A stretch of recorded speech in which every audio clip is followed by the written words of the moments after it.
आप सभी को जय मसीह की हिंदी बाइबल स्टडी इस चैनल में आपका स्वागत है। आइए मिलकर एक नए विषय को आज हम सीखेंगे और आज मैं आपके सामने 3 शब्दों को रखना चाहती हूँ। हम इन शब्दों के मतलब को सीखेंगे और साथ में हमें ये समझ आएगा कि हमारा और परमेश्वर के बीच के रिश्ते में हम लोग कहाँ खड़े हैं। क्या हम प्रभु के करीब हैं या फिर हम परमेश्वर से दूर हैं।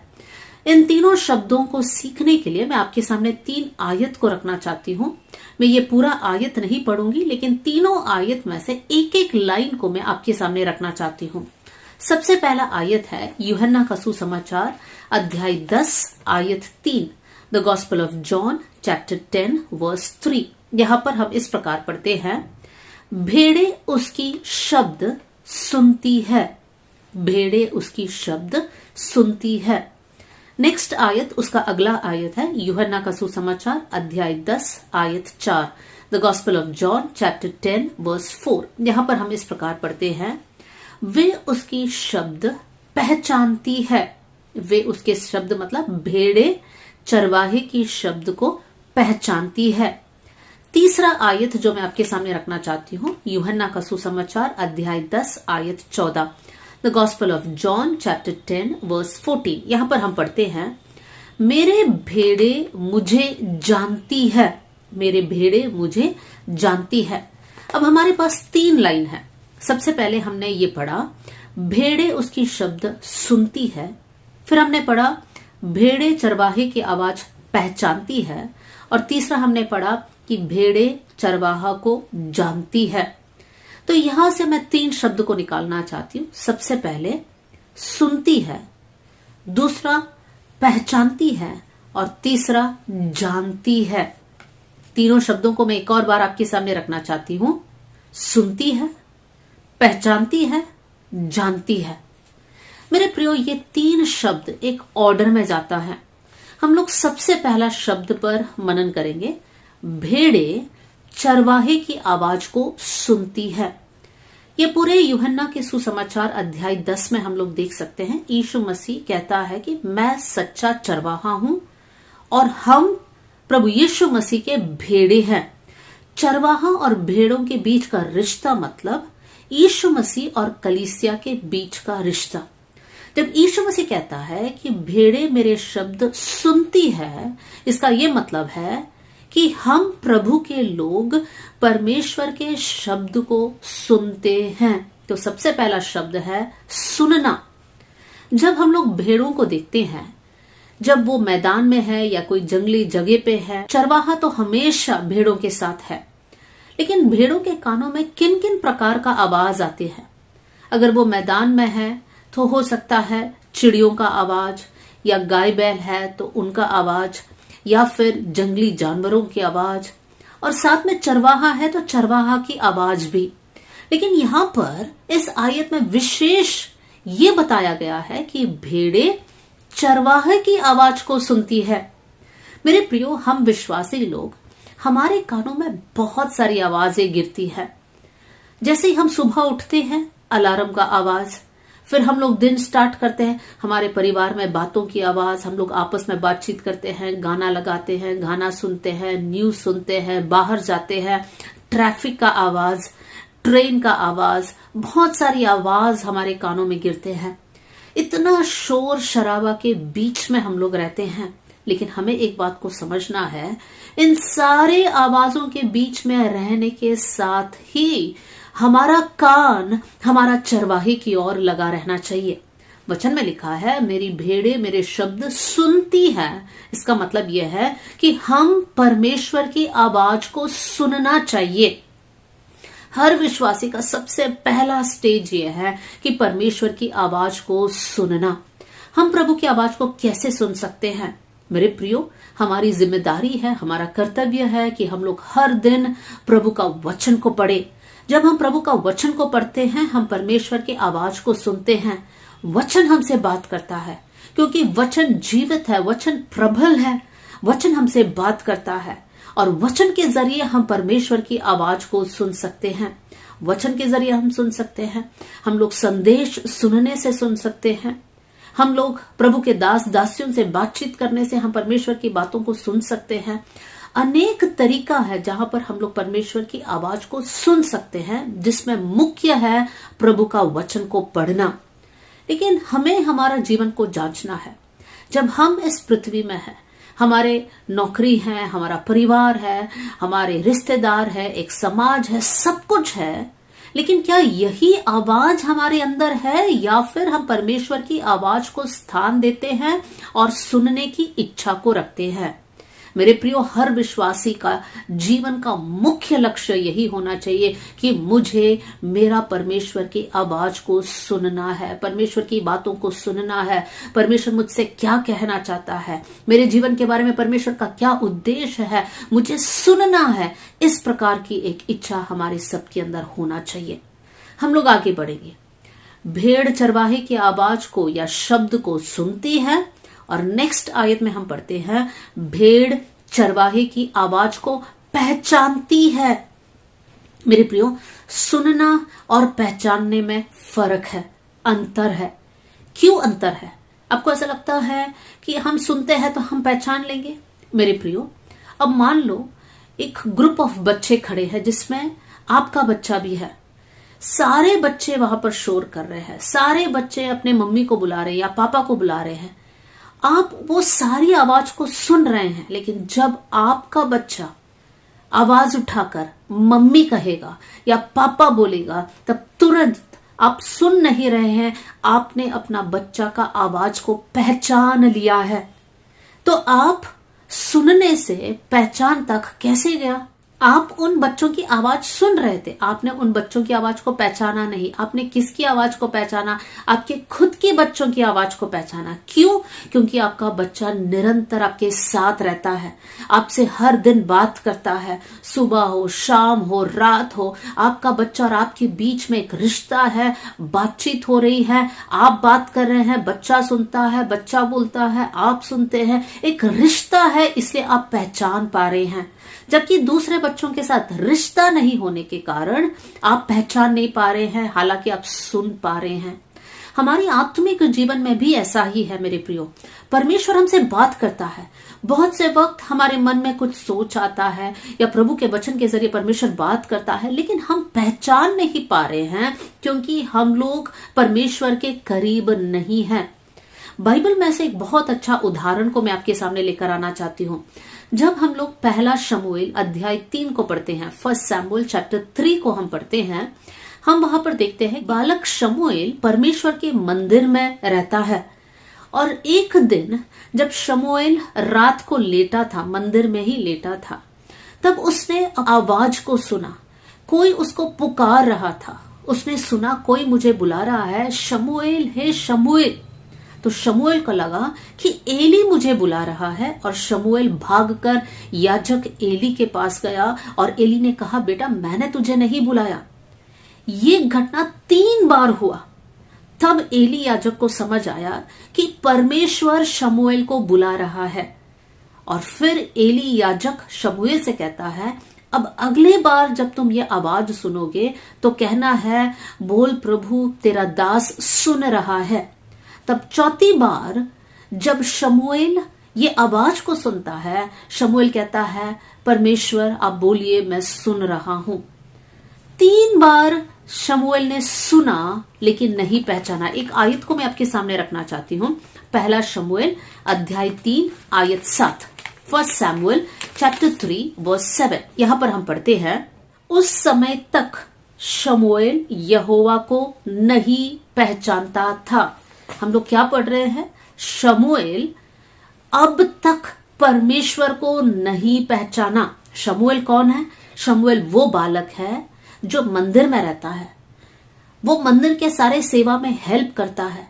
अब वो परमेश्वर की आवाज को सुन रहा है, लेकिन अब तक उसने परमेश्वर की आवाज को नहीं पहचाना। लेकिन उसके बाद 4थी बार जब एली याजक ने उसको समझाया, तब शमूएल परमेश्वर की आवाज को पहचाना। और उसके बाद हम पढ़ सकते हैं कि शमूएल इज़राइल का भविष्यवक्ता बना, परमेश्वर की वाणी सुनकर पहचान कर उसको लोगों तक पहुंचाया। परमेश्वर ने शमूएल भविष्यवक्ता को इस्तेमाल कर इज़राइल का पहला राजा और दूसरा राजा का अभिषेक करवाया। शमूएल परमेश्वर के हाथ में बहुत ही सामर्थ्य रीति से इस्तेमाल किया गया। कब इस्तेमाल किया गया? जब से वो परमेश्वर की आवाज को पहचानने लगा, तब परमेश्वर उसको इस्तेमाल करने लगा। मेरे प्रियो, परमेश्वर बात करता है, हम परमेश्वर की आवाज को सुनना चाहिए, लेकिन वो लेवल 1 है। उसके बाद हमें ये प्रार्थना करना है कि प्रभु मुझे आपकी आवाज पहचानना है। कितनी बार ऐसे हुआ कि प्रभु ने बातों को आपके मन में डाला, लेकिन उस समय आपको समझ नहीं आया, लेकिन बाद में कुछ घटनाओं के बाद आपको स्ट्राइक हुआ, आपको याद आया, ओ उस दिन ये सोच मेरे अंदर आया, मतलब परमेश्वर मुझसे बात कर रहा था। मेरे प्रियो, परमेश्वर बात करता है, लेकिन प्रॉब्लम यह है हम पहचान नहीं पाते हैं। नए नियम में से भी एक घटना को मैं आपके सामने रखना चाहती हूँ। जब हम लोग लूका के सुसमाचार को पढ़ते हैं, उसके अंतिम अध्याय 24वीं अध्याय को जब हम पढ़ते हैं, वहां पर यीशु मसीह के पुनरुत्थान के बाद जो घटना हुई वो हम वहां पर पढ़ सकते हैं। 2 जन इमाउस के मार्ग से होकर जा रहे थे और वो लोग आपस में बात कर रहे थे, और उस समय जी उठा प्रभु यीशु मसीह इन दोनों लोगों के साथ सफर करने लगा। तब यीशु मसीह इन लोगों से पूछता है कि तुम लोग क्या बात कर रहे हैं। तब ये दोनों लोग आपस में बातचीत जो कर रहे थे वो यीशु के साथ शेयर कर रहे हैं, हालांकि उनको नहीं पता कि ये यीशु मसीह है। तो ये दोनों लोग ये बोलते हैं, क्या आपको नहीं पता कि यीशु को क्रूस पर मारा गया, गाड़ा गया, अब उनका शरीर नहीं है। देखिए मेरे प्रियो, ये दोनों लोग यीशु से बात कर रहे हैं, लेकिन वो लोग यीशु को पहचान नहीं रहे हैं। कितनी बार हम प्रार्थना करते हैं, हर दिन हमारा एक रूटीन बन चुका है, लेकिन रिश्ता नहीं होने के कारण हम परमेश्वर की बातों को पहचान नहीं पा रहे हैं। हम लोग लूका के सुसमाचार में आएंगे, वहां से 1-2 आयतों को मैं आपके सामने रखना चाहती हूँ। लूका के सुसमाचार अध्याय 24 और उसकी 16वीं आयत, लूक 24 वर्स 16। अब इमाउस में के मार्ग में चलने वाले ये लोगों के बारे में इस प्रकार लिखा है, परंतु उनकी आंखें ऐसे बंद कर दी गई थी कि उसे पहचान ना सके। तो ये दोनों लोगों के बारे में कहा है कि उनकी आंखें बंद थी, वो लोग यीशु को पहचान नहीं सकते थे। मेरे प्रियो, क्या ये लोग अंधे थे? नहीं, शारीरिक रीति से वो लोग देख पा रहे थे, लेकिन आत्मिक आंखें बंद होने के कारण वो लोग यीशु मसीह को पहचान नहीं पाए। कब हम यीशु मसीह को नहीं पहचानेंगे? जब हम लोग आत्मिक रीति से अंधे हैं। उसके बाद हम लोग पढ़ सकते हैं उसी अध्याय का वर्स 31, लूक 24 वर्स 31। यहां पर हम पढ़ते हैं, तब उनकी आंखें खुल गई और उन्होंने उसे पहचान लिया।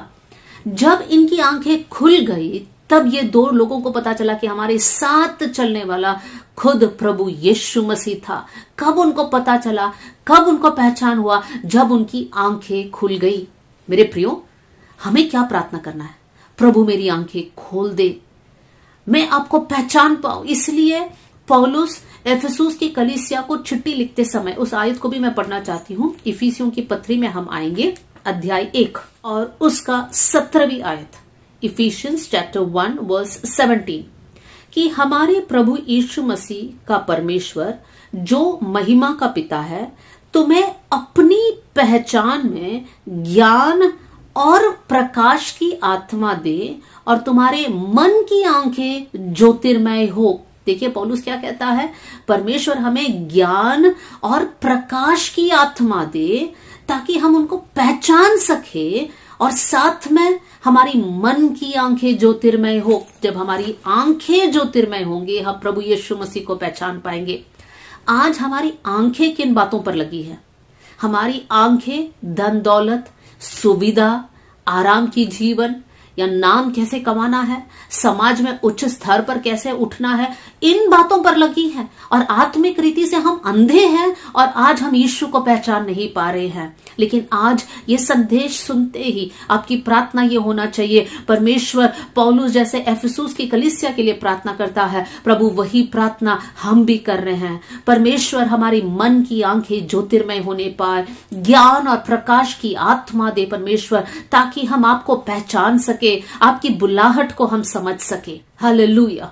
परमेश्वर इन वचनों के द्वारा हमारी आंखें खोलने पाए। परमेश्वर का वचन सुनते समय हमारे अंदर ये प्रार्थना होने पाए, ये इच्छा होने पाए और हम प्रभु से कहे, प्रभु आप मेरी आंखों को खोल दे, आपको मैं पहचान सकूं, आपकी बातों को मैं समझ सकूं। मेरे प्रियो, जब हम प्रभु को पहचानने लगेंगे तब हम परमेश्वर की इच्छा को करने लगेंगे। देखिए, जब यीशु मसीह मनुष्य का रूप लेकर इस पृथ्वी में आए, यीशु मसीह को पता है मुझे अपना पिता की इच्छा करना है। और इसलिए जब शैतान यीशु के सामने आया और यीशु से कहा कि इस पत्थर को रोटी बना दो, या फिर यहां से कूदो, या फिर मेरे सामने दंडवत करो, यीशु ने वो कोई भी बात नहीं सुना, क्योंकि यीशु को पता है मुझे पिता की बातों को मानना है। मेरे प्रियो, हव्वा के सामने भी यही घटना हुई। हव्वा के सामने परमेश्वर ने निर्देश दिया, और लेकिन उसके बाद शैतान भी आया, लेकिन हव्वा शैतान की बातों में गिर गई। हम कैसे मेरे प्रियो, हम सुन तो लेते हैं, परमेश्वर की बातें हमें पता है, लेकिन दुनिया की बातें भी हमारे सामने है, शैतान भी बातों को हमारे सामने लेकर आता है। हम कौन सी बातें सुनते हैं? क्या हम प्रभु की बातों को पहचान पा रहे हैं? मेरे प्रियो, जब हम प्रभु की बातों को पहचानने लगेंगे, हम बहुत सारी आवाज को अनसुनी कर देंगे, क्योंकि दुनिया बहुत सारी बातें हमको बताती रहती है, मीडिया बहुत सारी बातें हमारे मन में डालते रहता है, हमारे अंदर डर है, हमारे अंदर बहुत सारी बातें आते रहता है। वो इसलिए है क्योंकि हम प्रभु को पहचान नहीं पाए। मेरे प्रियो, एक घटना मैं आपके सामने रखना चाहती हूं, और वो है जब याईर आराधनालय का सरदार यीशु मसीह के पास आता है और कहता है कि मेरा 12 साल की बेटी मरने पर है, यीशु मेरे घर पर आइए कर विनती करता है, और यीशु मसीह याईर के साथ निकल पड़ता है। लेकिन उस समय पर एक स्त्री पीछे से आकर यीशु मसीह के वस्त्र को छू लेती है, क्योंकि वो 12 साल से बीमार है। यीशु मसीह पहचान लेता है, वही ठहर जाता है, पूछता है किसने मुझे छुआ? कोई जवाब नहीं देता। तब यीशु मसीह और पूछता है, फिर वो बहन आगे आकर सब कुछ बताती है। लेकिन इस दौरान इतना समय निकल गया कि याईर के घर से लोग आए और याईर से बोलने लगे कि अब गुरु को तकलीफ मत देना। इसका मतलब अब गुरु को घर लेकर आने की जरूरत नहीं है, क्योंकि आपकी बेटी मर चुकी है।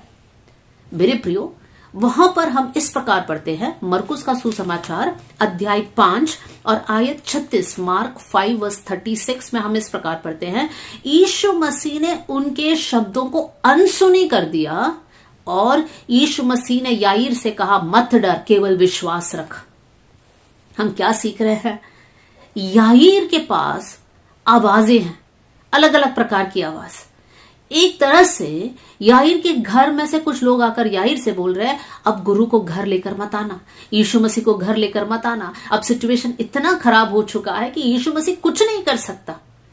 एक साइड से ये आवाज, दूसरे साइड से यीशु मसीह कहता है, मत डर, विश्वास कर, सब कुछ ठीक हो जाएगा।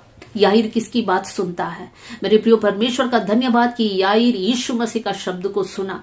यीशु मसीह ने सिखाया है हमको कि जो लोग नेगेटिव बोलते हैं उनकी बातों को अनसुनी कर देना, ध्यान नहीं देना। मेरे प्रियो, हम लोग ऐसे लोगों के आसपास रहते हैं, हो सकता है कुछ लोग आपके जीवन में आकर नेगेटिव ही बोलते हैं, अनसुनी कर देना उनकी बातों पर, और प्रभु यीशु मसीह की आवाज को अब सुनना है और पहचानना है। यीशु ने क्या कहा, वचन में कौन कौन से वायदे प्रभु ने हमें दिया है, इन सारी बातों को पकड़े रहना, नेगेटिव बातों को अनसुनी कर देना, लोग जो कहते हैं अनसुनी कर देना, या फिर निराशा वाली बातें अनसुनी कर देना, और हमारा पूरा भरोसा, हमारी पूरा आशा को प्रभु यीशु मसीह पर रखना, क्योंकि हमने यीशु मसीह को पहचान लिया है कि यीशु मसीह से असंभव कुछ भी नहीं है।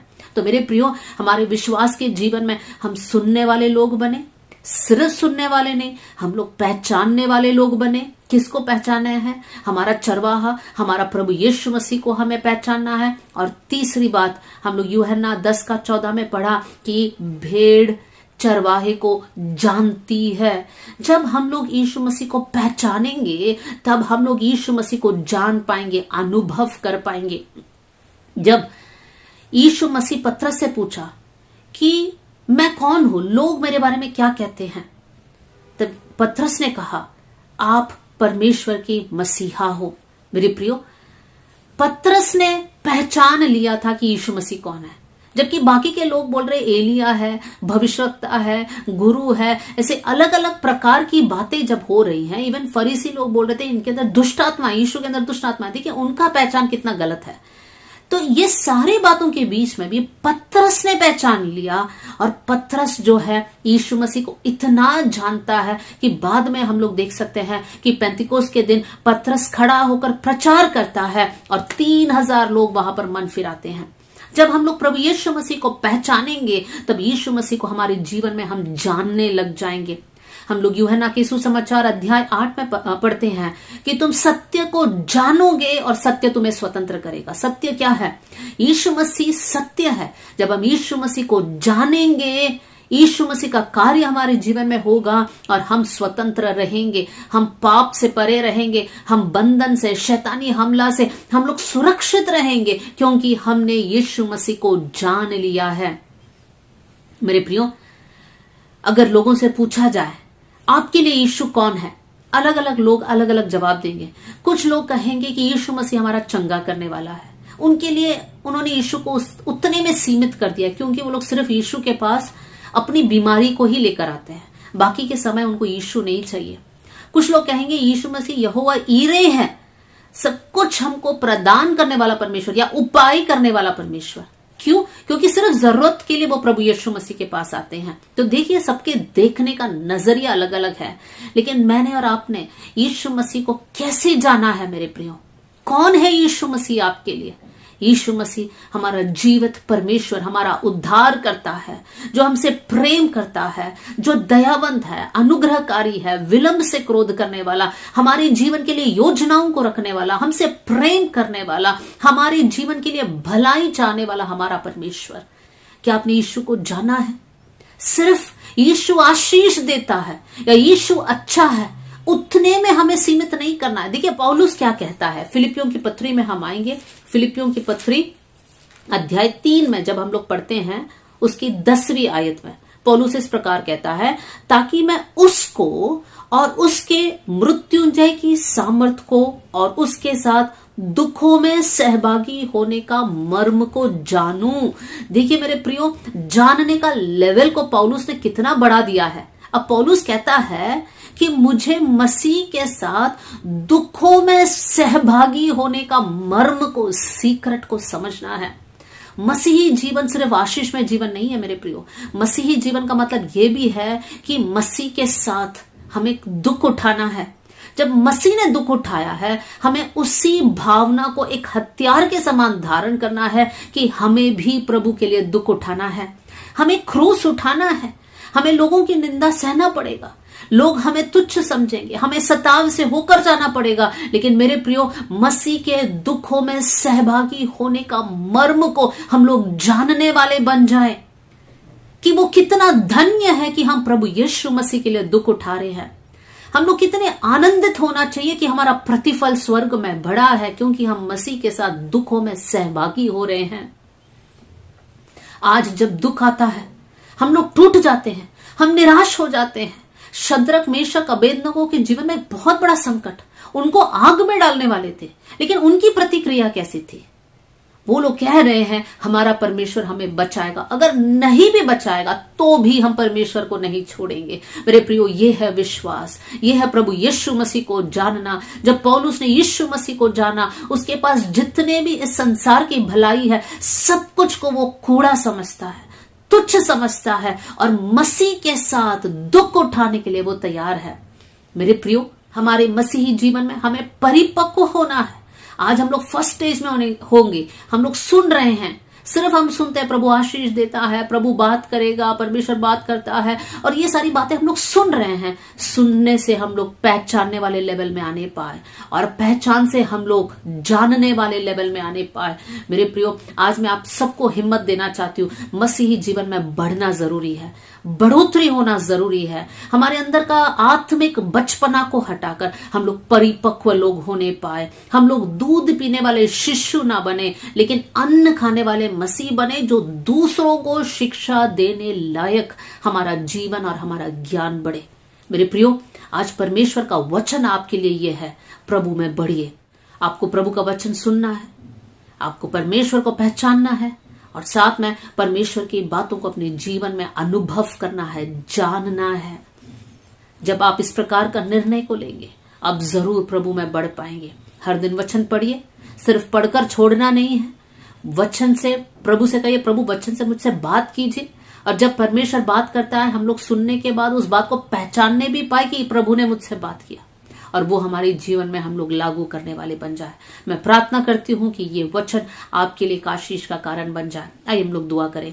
स्वर्गीय पिता, आज का वचन के लिए मैं धन्यवाद देती हूँ। ये वचन सुनने वाले हर एक भाई बहन के लिए मैं प्रार्थना करती हूँ, ये वचन उनके लिए एक आशीष बन जाए। परमेश्वर, आज अगर ये भाई या बहन प्रभु वचन नहीं पढ़ रहे हैं, तो मैं प्रार्थना करती हूँ परमेश्वर इनके अंदर एक इच्छा दे कि ये साल वो लोग पूरे बाइबल को वो लोग पढ़कर समाप्त करें। वचन को पढ़ने का एक इच्छा, वचन को पढ़ने का एक भूख इनके अंदर आने पाए। प्रभु, आपको और करीबी से हम जानना चाहते हैं परमेश्वर, तो वचन पढ़कर वचन का मर्म को समझने का अनुग्रह हमें देना प्रभु जी। थैंक यू प्रभु, आपने हमारी प्रार्थना सुन लिया। आदर और महिमा आपको देते हुए प्रभु यीशु मसीह के नाम से हम मांगते हैं, amen. God bless you all. जय मसीह की।